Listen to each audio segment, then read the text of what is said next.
Nashville's Morning News on Super Talk 99.7 WTN. Welcome on in. Hope you're doing well. Finally a Friday, finally December, and it's finally 7:38. And our conversation with Congressman Scott DesJarlais begins. Congressman, thanks for joining us on Nashville's Morning News. I want to play some audio for you.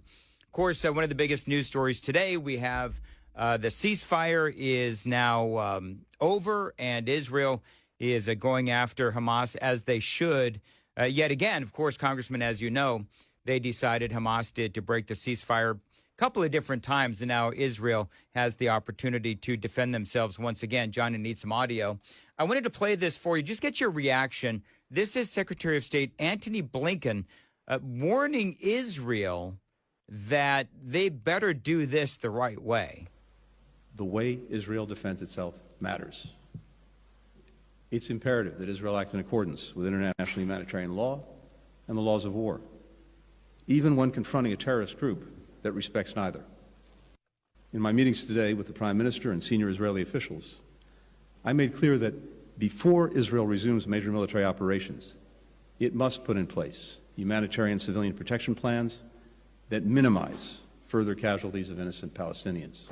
I mean, Congressman, I got to ask this question. How is Israel supposed to do that? It sounds like the Secretary of State is telling Israel to fight with one hand behind its back.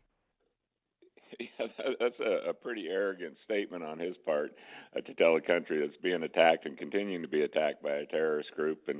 And frankly, I think that there's probably been no country that's tried to be more surgical. When they attack certain places, they take videos, they have evidence to show why. The other day they shot an ambulance because they saw Hamas terrorists had gotten into it, and they get blamed for bombing a hospital. That Rashida Tlaib up here goes and basically creates an insurrection in the Cannon building over. So I think Israel does a phenomenal job, and Gaza is very complicated. I feel for Palestinian civilians that are trying to get out, that are caught in the war, but I've not heard a lot of people talk about how many of the Palestinians in Gaza are pro-Hamas or anti-Hamas.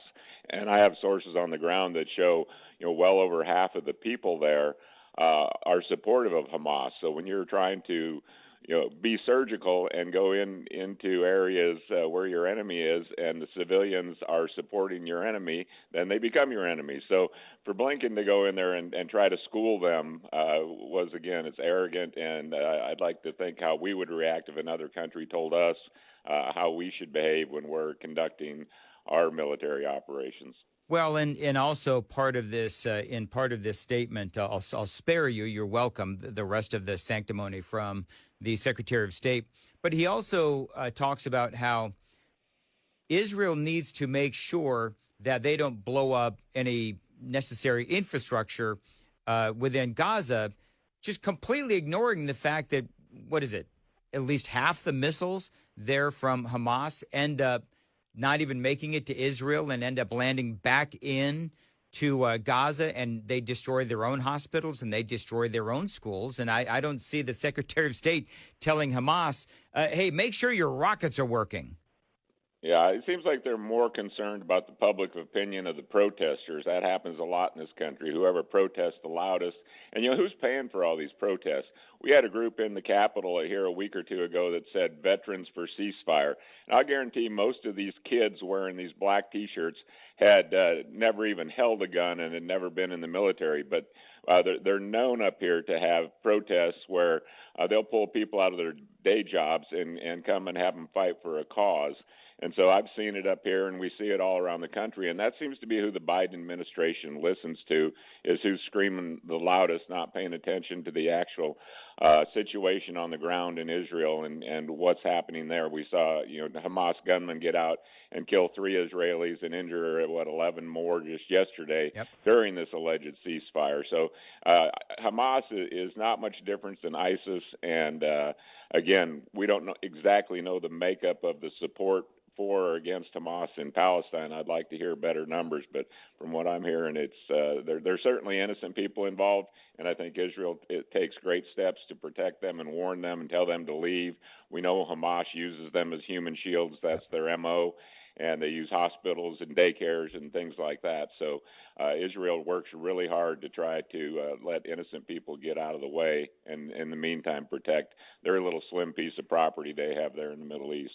Congressman Scott DesJarlais joining us on Nashville's Morning News. Everyone's, of course, talking about, I'm sure D.C. is buzzing about the debate last night between Gavin Newsom and Ron DeSantis, California versus Florida. I don't know. I've been playing audio all morning long. Did you see it? What did you think? And what is the overarching opinion of folks you've encountered in Washington, D.C. this morning?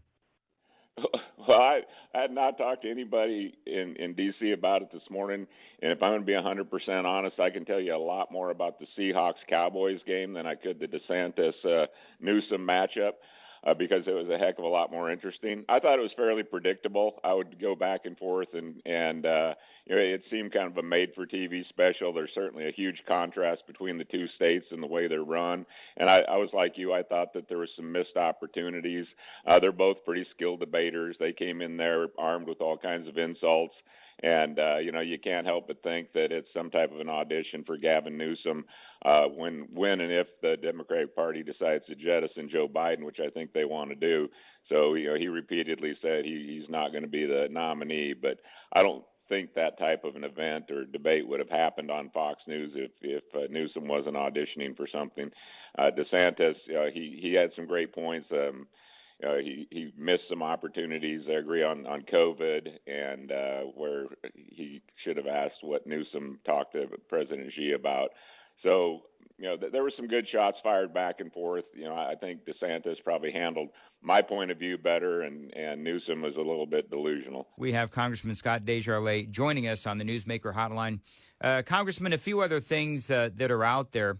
Let me ask you, the conversation regarding the impeachment of one Alejandro Mayorkas, Marjorie Taylor Greene.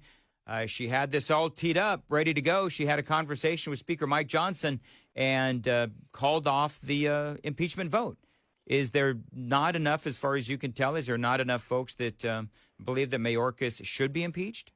Well, I was walking to the floor to vote last night thinking we were going to have that vote, and somebody had said that she had pulled it the last minute. And, of course, we had voted on this the week before Thanksgiving, and 8 Republicans joined with Democrats to block it. I think if anybody, there's so many people here you could focus on impeachment. This guy should just plain be fired or should quit or whatever. But I think that she had reached some kind of deal with the Homeland Security Committee. You might want to have Mark Green on. He probably knows more about this than I do.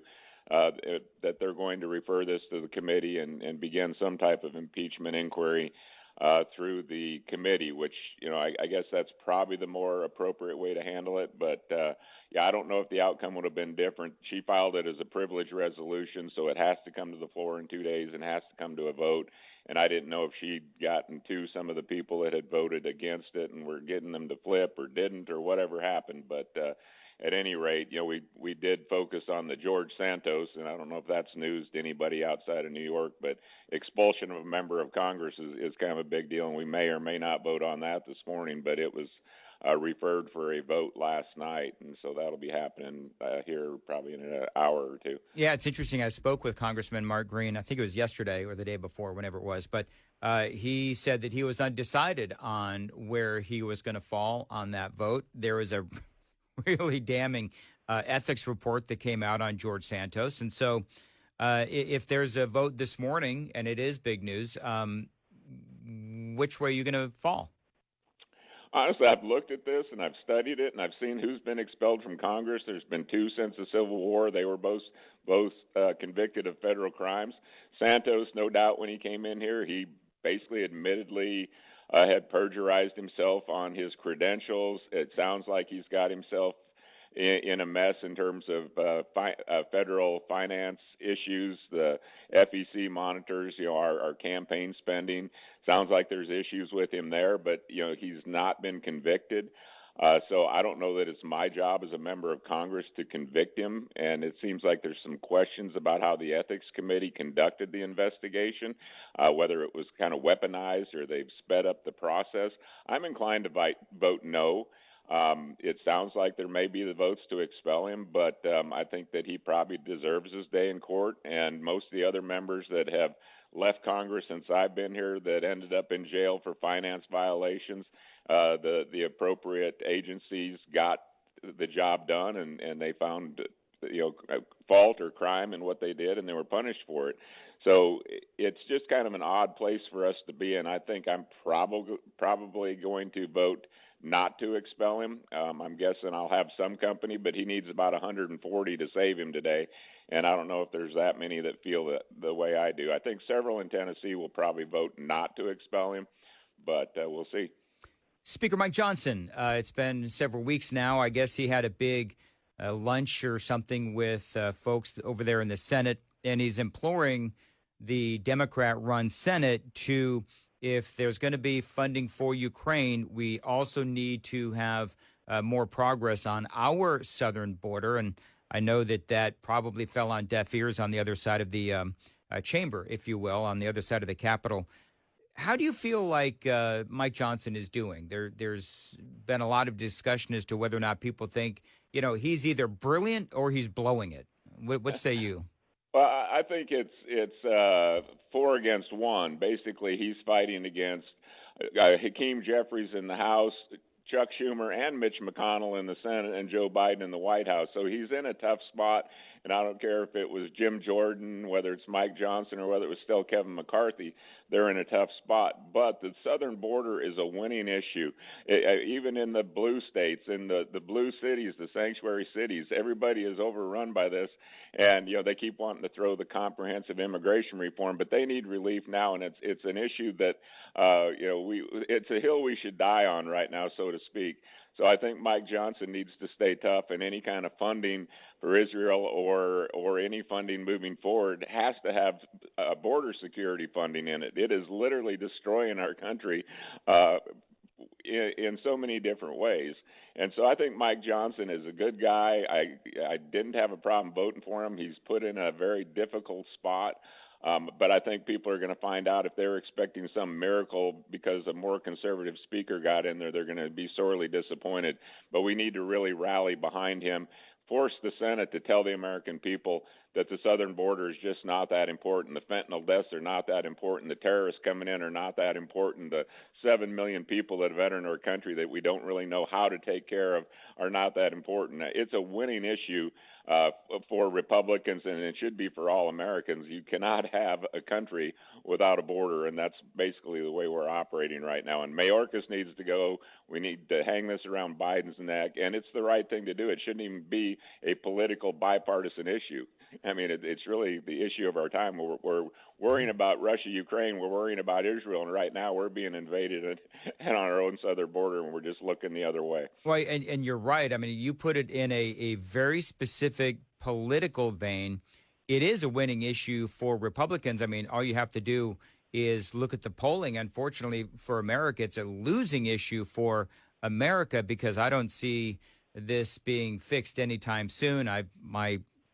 My opinion on this is well known on this program. One of the things that bothers me, and Gavin Newsom said this last night, where he'll come out and he'll say, well, President Biden has, introduced, all this immigration reform and all these things to protect the southern border. And Joe Biden has done exactly the opposite of that. Now, the Republicans in the Senate, as you know, I should say in the House, you guys did have your immigration bill that came out. And of course, nobody wants to look at that on the other side of the chamber. But, for me, the Republicans have done what needs to be done on the southern border, but the Democrats don't want to look at that. All Biden wants to do is have these more agents to process people in, but not to actually protect the border.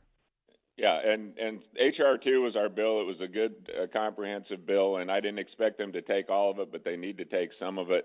And the more crime we're going to see in cities, we're going into the winter months. They're trying to build shelters for people. it's literally the population of the state of Tennessee has been dispersed around the country in terms of illegals that have entered that we know of, and it's just continuing to get worse because nothing has been done to stop it. And I promise it can be stopped if they want to. I'm all for sending the National Guard, the military, whatever we need to do to secure the border needs to be done as soon as possible. We can talk about how we change our immigration system, but we can't do it till we stop at the flow of people in, and they just got a green light to head this way, and they're going to be continuing to do it until strict action and firm action is taken.